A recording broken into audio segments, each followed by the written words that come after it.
Hello everyone, welcome to the React in 10 minutes series. और आज मैं कवर करने वाला हूँ मॉड्यूल 2 का ट्यूटोरियल 5। और बहुत इंपॉर्टेंट कॉन्सेप्ट है जिसमें हम पढ़ने वाले हैं list and keys in React JS. ठीक है, तो रिएक्ट जेएस के अंदर लिस्ट और की का क्या कॉन्सेप्ट होता है पहले हम वो देखेंगे, थोड़ा सा थ्योरेटिकल वे में एक्सप्लेनेशन देखेंगे और फिर उसके बाद एज यूजुअल अपने कोड एडिटर पे चल के इसको एग्जीक्यूट करके देखेंगे। ठीक है, तो अगर हम बात करें सबसे पहले लिस्ट की, ठीक, अगर आप लिस्ट की बात करो तो लिस्ट क्या होती है सिंपल लैंग्वेज में आपको पता ही है। लिस्ट आप जैसे मान लो कुछ भी आप सीरियल नंबर वाइज भी बनाते हो, लाइक 1 2 3 4 5 कुछ भी आइटम है तो ये सभी आपके लिस्ट ही है। ठीक है, और अगर हम रिएक्ट में बात करें होता वही है, बट आप इसको एक जेन्युइन तरीके से अगर आप डिफाइन करोगे तो आप बोल सकते हो कि in React a list is used to render multiple similar items dynamically. ठीक है, मतलब लिस्ट क्या है? To render similar items, to render similar items किस तरह से? डायनेमिकली। सिमिलर आइटम्स को डायनेमिकली रेंडर करने की जो प्रोसेस होती है रिएक्ट में उसी को हम लिस्ट बोलते हैं। और ये होता है रिएक्ट के अंदर यूजिंग, हमारे पास एक मेथड होता है डॉट मैप फंक्शन। ठीक है, इसकी हेल्प से हम रिएक्ट के अंदर सिमिलर आइटम्स को रेंडर करते हैं। ठीक है, तो यही है सिंपल। दूसरा आता है कीज की। अगर हम बात करें कि कीज क्या होती हैं, तो बेसिकली कीज क्या है, इनको हम बोलते हैं स्पेशल स्ट्रिंग एट्रीब्यूट्स। एक तरह से मैं लिख देता हूं, स्पेशल स्ट्रिंग एट्रीब्यूट्स। ये होती है आपकी स्पेशल स्ट्रिंग एट्रीब्यूट्स, राइट। अब जिनका काम क्या है, इनको क्यों यूज किया जाता है? ये जो स्पेशल स्ट्रिंग एट्रीब्यूट्स है इनका यूज ये है टू आइडेंटिफाई एलिमेंट्स यूनिकली। ठीक है, uniquely identifying elements, identify elements. ये क्या करते हैं? एलिमेंट्स को यूनिकली आइडेंटिफाई करते हैं। कब? When rendering the list, when rendering list.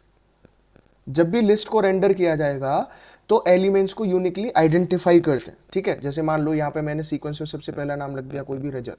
ठीक है, मान लो दूसरा नाम रख दिया कोई सुमित। ठीक है, तीसरा नाम रख दिया कोई हिमांक। तो उस तरीके से क्या है कि इसकी आईडी क्या हो गई 1, सुमित की आईडी क्या हो गई 2, इस तरीके से। ठीक है, तो ये होता है इसमें। अगर आप इसके रियल लाइफ एनालॉजी की अगर बात करोगे, ये मैं हर जगह बताता हूँ कि कैसे रियल लाइफ एनालॉजी होता है, ये भी रियल लाइफ एनालॉजी ही है। तो इसमें आप सीधे सीधे क्लास अटेंडेंस शीट को ले सकते हो। रियल लाइफ एनालॉजी में आप ले सकते हो क्लास अटेंडेंस शीट।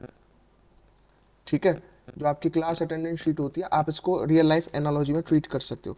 जिसमें क्या होगा कि जो आपके रोल नंबर है, बच्चों के जो रोल नंबर्स होते हैं वो यूनिक आईडी हो गई। ठीक है, वो यूनिक आईडी हो गई, तो इसी को हम की बोल सकते हैं। और रोल नंबर के आगे बच्चों का नाम होता है। ठीक है, तो जितने भी नेम्स हैं वो सब आपके लिस्ट में आ जाएंगे। ठीक है, और ये रोल नंबर आपका, ये आपका की हो जाता है। ठीक है, तो आई होप आपको इसका जो थ्योरेटिकल कॉन्सेप्ट है वो क्लियर हुआ होगा। ठीक है, तो चलिए अब इससे और एक चीज़ अगर हम क्वेश्चन आपसे करें या हमसे कोई करे, ठीक है, कि इसका यूज़ क्या है। ठीक है, वाई, हम कीज को क्यों यूज़ करते हैं, सबसे बड़ा क्वेश्चन ये है। ठीक है, तो अगर हम कंपेयर देखें इसका, एक विदाउट की और दूसरा होता विद की। ठीक है, अगर आप इस कंपैरिजन को देखो तो आप सिंपल कह सकते हो अगर विदाउट की का काम होगा तो रिएक्ट री रेंडर ऑल आइटम, री रेंडरिंग का कॉन्सेप्ट वहां पे बढ़ जाता है, बार बार वही रेंडर होता रहेगा अगर की नहीं है तो। ठीक है, और यहाँ पे विद कीज के हेल्प से क्या होता है, रिएक्ट यूजेस एग्जिस्टिंग एलिमेंट। ठीक है, तो वो क्या करेगा, आपके एग्जिस्टिंग एलिमेंट को यूज कर लेगा। ठीक है, विदाउट की यूज करेंगे तो उसकी परफॉर्मेंस क्या हो जाएगी, स्लोअर, स्लोअर परफॉर्मेंस। ठीक है, एक पॉइंट याद रखना है। इसमें क्या है, faster performance and optimize, faster and optimized performance. ठीक है, ये चीजें हो गई। दूसरा आता है यूआई के अंदर आपके बग्स आ सकते हैं, मे कॉज यूआई बग्स। ठीक है, और इसमें क्या है, इसमें आपके आउटपुट प्रिडिक्टेबल रहते हैं, प्रिडिक्टेबल आउटपुट। ठीक है, तो ये डिफरेंस होता है। तो ये सब रहा इसका बेसिक थ्योरेटिकल कॉन्सेप्ट। तो विदाउट वेस्टिंग टाइम मैं चलता हूँ अपने वीएस कोड की स्क्रीन पे। आउटपुट में हमारे पास यहाँ पे भी कुछ नहीं है, रिएक्ट ऐप ऑलरेडी स्टार्टेड है और ये फोल्डर स्ट्रक्चर में एज यूजुअल हर ट्यूटोरियल में डिस्क्राइब करते आ रहा हूँ। ठीक, तो सोर्स के अंदर हमने ऑलरेडी एक कंपोनेंट फोल्डर बनाया हुआ है और उस कंपोनेंट्स फोल्डर के अंदर मैं क्या करने वाला हूँ, एक नई फाइल क्रिएट कर रहा हूँ। ठीक है, लिस्ट के लिए, और उसका मैंने नाम रख दिया suppose name list dot JS. मैंने एक नई फाइल यहाँ पे क्रिएट कर दी, सिंपल। चलिए, तो अब इसमें मैं कोड लिखूंगा। ठीक है, तो सबसे पहले हमको क्या करना होता है, एज यूजुअल इंपोर्ट रिएक्ट को हम इंपोर्ट करते हैं फ्रॉम रिएक्ट, सिंपल। चलिए, आसान है। अब इसके बाद में ये मैं बार बार इसीलिए लिखता हूँ कि याद होता रहे। फंक्शन, हमने एक फंक्शन क्रिएट करा और फंक्शन बनाया नेम लिस्ट, ठीक है। और नेम लिस्ट के अंदर आपका अब जो भी है, सबसे पहले मैं दिखाता हूँ यहाँ पे स्टेप 1 के अंदर हम क्या करने वाले हैं, ठीक। स्टेप 1, अब स्टेप 1 की बात करें तो सबसे पहले जब हमको लिस्ट चाहिए तो हम क्या करेंगे, एक एरे क्रिएट करेंगे, ठीक है। Create an array of names. भाई जो नेम्स हैं उनको आप कैसे स्टोर करोगे, तो वो तो करना पड़ेगा ना। तो कॉन्स्ट के अंदर ले रहे हैं, कॉन्स्टेंट टर्म से कॉन्स्ट नेम्स इक्वल टू, अब यहाँ पे एरे के लिए हम सिंपल, आपको पता ही है सिंटेक्स हम कैसे डिफाइन करते हैं, ठीक है। इसमें गए यहाँ पे, सपोज मैंने पहला नाम रख दिया कोई रजत, ठीक। फिर इसके बाद मैंने कोई दूसरा नाम रखा सपोज हेमांक, ठीक। फिर दूसरा नाम यहाँ पे मैंने लिखा कुछ भी शिवम, ठीक है। इस तरह से मैंने लिखा, फिर कोई नाम एक मान लो कुणाल, इस तरह से नाम रख दिए, ठीक है। यहाँ पे कोई नाम और रख दिया सपोज ध्रुव, ठीक है। तो ये सब नाम हो गए कुछ, ठीक। अब इसके अलावा फिर मैं आया अपने स्टेप 2 के अंदर। स्टेप 2, अगर हम सॉरी स्टेप 2 की अगर हम बात करें, ठीक, तो स्टेप 2 में क्या आएगा, अब हम, मैंने जैसे डिस्क्राइब करा था, हम मैप मेथड का यहाँ पे यूज करेंगे, यूज मैप टू क्रिएट। अब मैप का काम क्या होता है, to create JSX list item. भाई यहाँ ऊपर तो हमने एज एन एरे डिफाइन करे, ठीक है। अब यहाँ पे मैप मेथड का यूज करेंगे, तो कैसे करेंगे, सबसे पहले मैं यहाँ पे क्या लेने वाला हूँ, कॉन्स्ट नेम लिस्ट, ठीक है। मैंने कुछ डिफाइन करा है यहाँ पे नेम लिस्ट, ठीक है। इस तरीके से इक्वल टू नेम, हम इस तरह लिखेंगे नेम्स, ठीक है। हम क्या लिखने वाले हैं, नेम्स डॉट, इसके बाद फिर हम लिखेंगे यहाँ पे नेम्स के बाद में डॉट मैप, और मैप के बाद में ये मेथड रहा, और इसके अंदर फिर से मैं क्या लेने वाला हूँ, उसका नेम और इंडेक्स, दो चीज़ें यहाँ पे लेने वाला हूँ, ठीक।